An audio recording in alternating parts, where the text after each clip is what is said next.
Okay, we've had a lot of people come to us and say, why are you going back to World War II? And what we tell them is that we're not going back. We never finished telling the story. We were able to interview a lot of Marine veterans of the Pacific conflict, and we realized there was a completely different enemy in the Pacific. It was a kind of enemy that you didn't face in European conflict. 1,000 years of Bushido Code had made a very brutal, relentless, and tenacious opponent in the Japanese Imperial Army. Because of the Bushido Code, the last thing they would do would be surrender.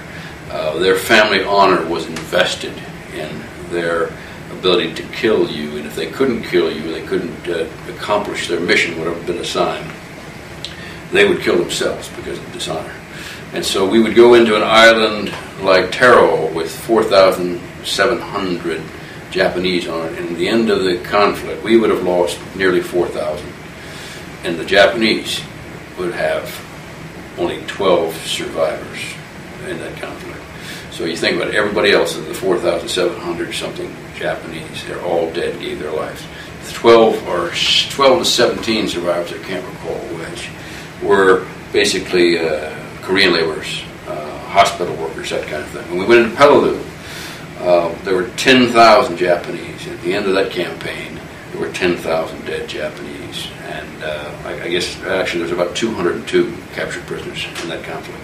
Okinawa, you had 100,000, between 100 and 130,000 Japanese. And at the end of that conflict, you only had about 2,000 prisoners. The rest were dead. So that shows the level of dedication. Early in the conflict, they tried to use the samurai swords and long rifles and bayonets and attacks called banzai charges. By the time they hit the two campaigns we talk about in this game, World at War, you've got a little more refined strategy.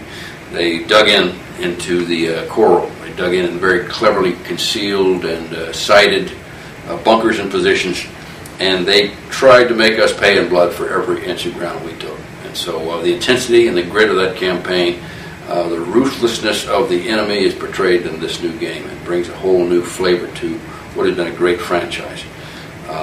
And though the Pacific's been told in some games, it's never been told like it's been told here. And on that same theme, we take part of the campaign in World War, and we go to the Russian theater in the very desperate last few days as the Russian armies closed on Berlin. And again, here's an army that had felt that they had been many injustices had done to the Russians when the Germans occupied their territory. There was a great deal of bitterness and anger, and there was a demand for vengeance. And as they approached Berlin, this kind of no-holds-barred contest that you see in the Pacific campaign is also occurring in the outskirts of Berlin.